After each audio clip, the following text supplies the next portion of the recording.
So we are Paul and Kimberlee, and this is 3 for 3. This week's 3 for 3, we are going to be talking about Parenting with Love and Logic by Cline and Jim Fay. Really good book.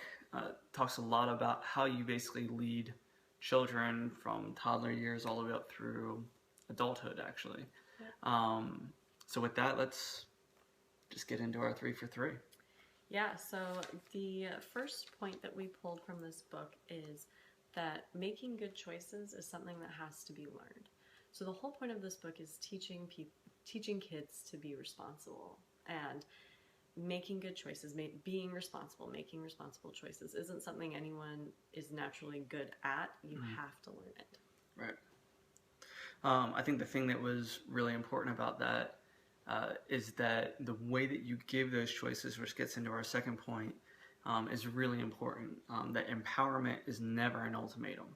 So if you're going to empower your kids to make choices, the way that you structure the choices is really important.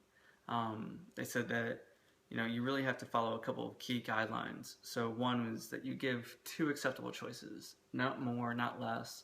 You don't give one acceptable choice and then one that's obviously not acceptable, like you're grounded for the rest of the year or something like that. You give 2 choices that are both equally acceptable to you as the parent. They might not be as acceptable to the child, but to you. Right. And then when one of those choices is made, that you enforce it, right? So if the choice is you can, come join us at the table when you're calm, or you can go upstairs and be frustrated. You have to be okay with the idea of sending the kid up to their room, if they choose to go frustrated. Right. And then the last thing is that if no choice is picked, you have to make the choice, right? And that's probably the hardest part. Default choice, right? I think is what that is.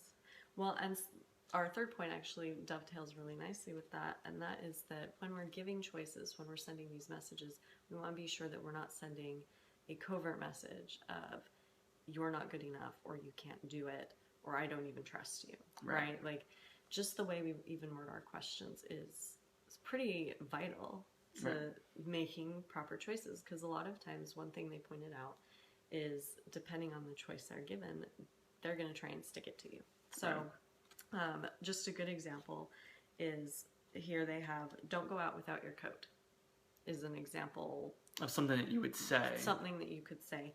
The overt message, the message we think we're sending, is just a reminder. The actual message that we're sending is you're not capable of thinking about that for yourself. Right.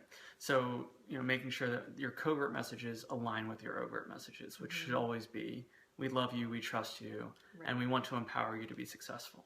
Right. So I guess to conclude, instead of saying, don't go out without your coat, maybe just asking, do you think you need a coat? Right. So that was riffs, or 3 for 3 on Love and Logic, Parenting with Love and Logic by Cline and Jim Fay. Thank you for watching. Be sure to like and subscribe if you found that information useful. Kim and I try and do this once a week. Yes.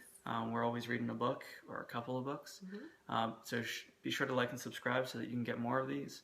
It helps us out a lot and we appreciate it. Head over to paulandkimberlee.com to sign up for our newsletter and to follow us on all of our social media channels.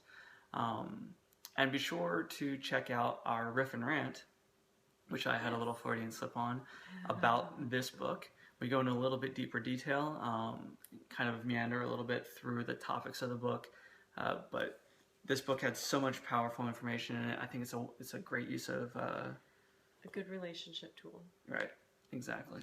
So thanks again, and we will catch you next week for another 3 for 3.